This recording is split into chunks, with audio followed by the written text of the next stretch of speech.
बिस्मिल्लाहिर्रहमानिर्रहीम अस्सलाम वालेकुम guys, welcome back to my another video and you are watching my YouTube channel जोजी master. तो दोस्तों कैसे हैं आप सब। एंड यहाँ पर हाजिर हैं एक और नई ब्रांड न्यू वीडियो के साथ।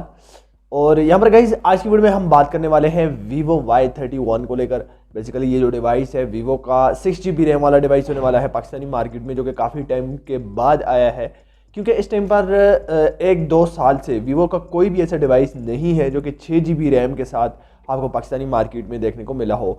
Vivo V15 Pro के बाद Vivo V15 Pro popup camera के साथ था, जिसमें आपको 6GB RAM and 128GB memory देखने को मिली थी।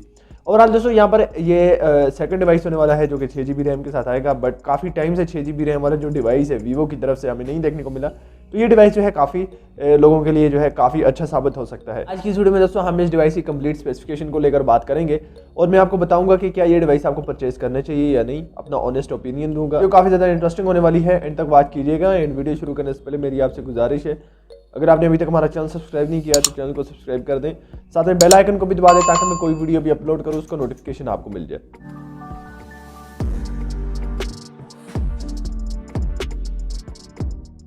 सबसे पहले दोस्तों डिवाइस के लुक को लेकर अगर मैं बात करूं तो यहाँ पर लुक जो है आपको Y51S जैसा तकरीबन देखने को मिल जाएगा। बैक पर आपको जो है इस तरह का कैमरा सेटअप देखने को मिल जाएगा। और हाँ, यहाँ पर बैक कैमरा सेटअप जो है ना 48 मेगापिक्सल का बैक सेंसर आपको देखने को मिल जाएगा। इसके अलावा बैक कैमरा से आप जो है वीडियो रिकॉर्डिंग कर सकते हैं 4K की 30 FPS के साथ। फ्रंट को लेकर बात करते हैं तो फ्रंट पर आपको जो है वाटर ड्रॉप नॉइज देखने को मिल जाएगी। और ये एक काफ़ी अच्छी बात है कि काफ़ी टाइम के बाद वाटर ड्रॉप नॉइज, बेसिकली मैं अगर अपना ओपिनियन दूँ तो मुझे वाटर ड्रॉप नॉइज वाले डिवाइसेस काफ़ी ज़्यादा ठीक लगते हैं as compare to popup mechanism हो गया या फिर पंच होल हो गया। पंच होल वाले जो डिवाइसेस हैं उनमें कैमरा जो है ना, वो कैमरा क्वालिटी उनकी कुछ इतनी अच्छी नहीं होती। सो गाइस यहाँ पर आपको जो है फ्रंट पर 16 मेगापिक्सल का कैमरा दिया जाएगा। फ्रंट के डिस्प्ले को लेकर मैं बात करूं तो इस टाइम पर Vivo जो है इसमें आपको AMOLED पैनल नहीं देगा, क्योंकि यहाँ पर आपको जो पैनल देखने को मिल जाएगा IPS LCD पैनल है। 1080 की पिक्सल रेजोल्यूशन आपको देखने को मिल जाएगी, यानी कि FHD प्लस डिस्प्ले आपको देखने को मिलेगा, लेकिन AMOLED पैनल नहीं है। अंडर डिस्प्ले फिंगरप्रिंट वाला भी सीन नहीं है, यहाँ पर आपको साइड माउंटेड फिंगरप्रिंट देखने को मिल जाएगा। चिपसेट को लेकर बात करते हैं तो यहाँ पर जो मेन हाईलाइट है इन डिवाइसेस की चिपसेट ही होती है। तो Vivo काफ़ी टाइम से अपने जो है डिवाइसेस में जो कि 30,000 रुपये से ऊपर आते हैं उनमें स्नैपड्रैगन 662 का चिपसेट यूज़ कर रहा है। Y51 में भी यही चिपसेट यूज़ किया गया है, स्नैपड्रैगन 662। Y51S में भी यही यूज़ किया गया है और I think Vivo V20 SE में भी यही चिपसेट यूज़ किया गया है।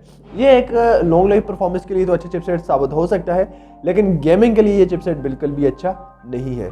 एक मेन हाईलाइट इस डिवाइस की ये है कि यहाँ पर आपको जो है Android 11 देखने को मिल जाएगा, फैंटास्टिक ऑपरेटिंग सिस्टम 11। तो ये काफ़ी अच्छी बात है। देखें 2021 में Vivo की तरफ से Android 11 का इंटरफेस कैसा होने वाला है, तो ये मेरे लिए जो है ना काफ़ी ज़्यादा एक्साइटमेंट की बात है।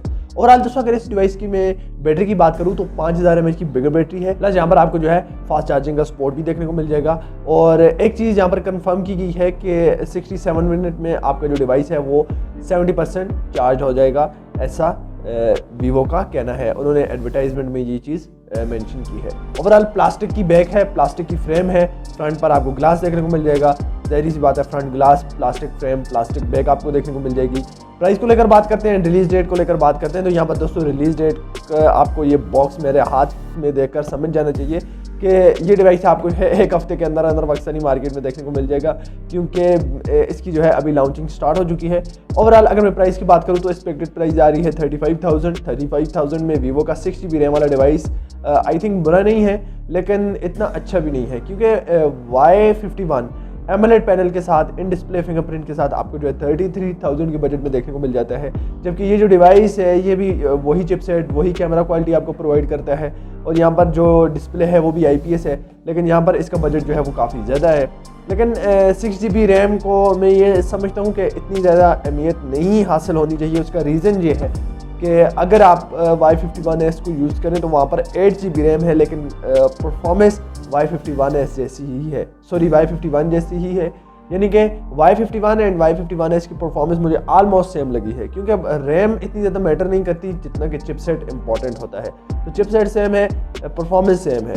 ओवरऑल रैम से ये फ़र्क पड़ता है कि लॉन्ग लाइफ परफॉर्मेंस ज़्यादा अच्छी हो जाती है, सिस्टम थोड़ा और अच्छा ऑप्टिमाइज्ड हो जाता है, ज़्यादा फ़र्क इस चीज़ से नहीं पड़ता।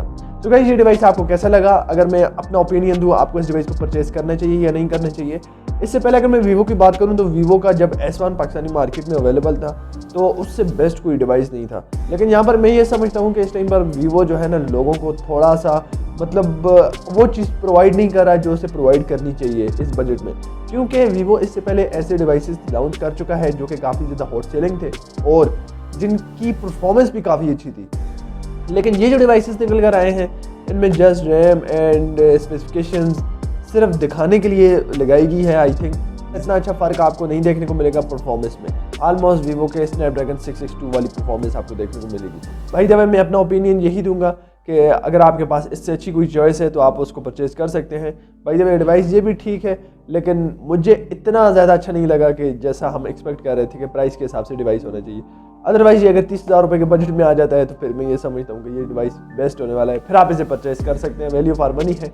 35-36 हज़ार रुपये के बजट में ये डिवाइस जो है काफ़ी ज़्यादा ओवर प्राइस है। सो गाइस, आई होप आज की वीडियो आपको पसंद आई होगी और अपनी राय का ज़रूर इजहार कीजिएगा नीचे कमेंट बॉक्स में। इंशाल्लाह आपको रिप्लाई और हार्ट्स मिलते रहेंगे। मिलते हैं नेक्स्ट वीडियो में। अपना ख्याल रखिएगा, तब तक के लिए अल्लाह हाफिज़।